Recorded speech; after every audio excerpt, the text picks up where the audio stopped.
A worm is causing some major issues for our agriculture industry.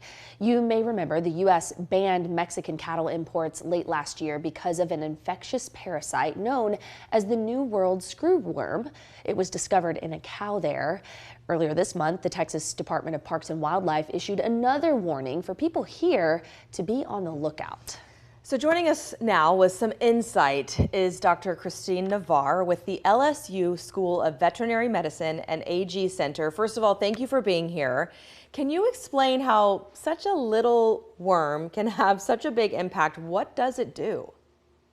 Yeah, so the importance of this worm is unlike the maggots that we see typically here in the U.S.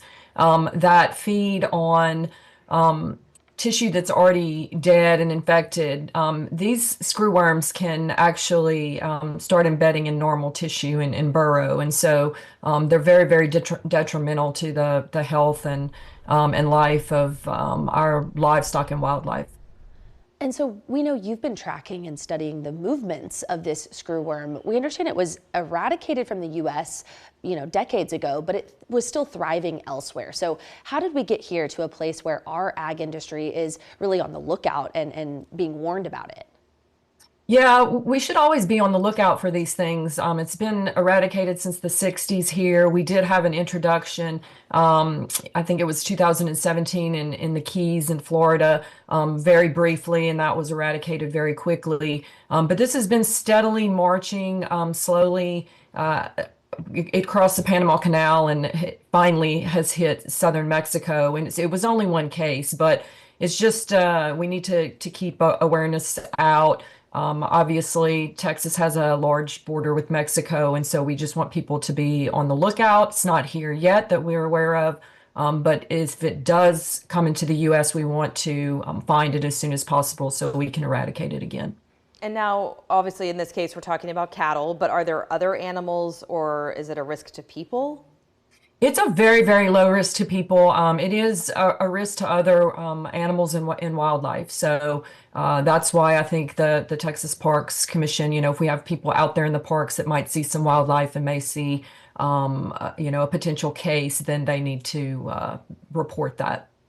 Talk to us, is there a cure? And then I know you've mentioned eradication in the past. What does the research look like to try to eradicate this screwworm when there are outbreaks? So the way we control this screwworm and the way it's being controlled in South and Central America is to release sterile male flies. And so then those females don't lay fertilized eggs. And so that becomes a dead end. And so that's how it was eradicated in the 60s in the U.S. and how it was eradicated from the Keys most recently. There are ways to treat it. So if we do see it, there's insecticides that are available to treat, animals and people. And so it is treatable.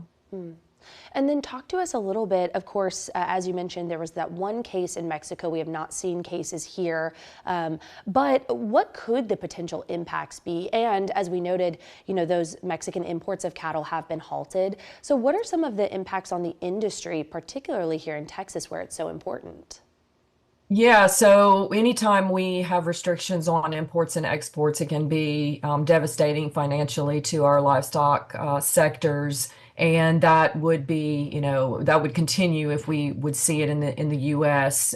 There may be a restriction on movement of cattle within the U.S., which again can have major impacts on the viability of our livestock producers. Something to keep our eyes on, and thankfully we have researchers like you who are watching it very, very closely. So Dr. Navar, thanks so much for joining us today. Thank you very much for having me.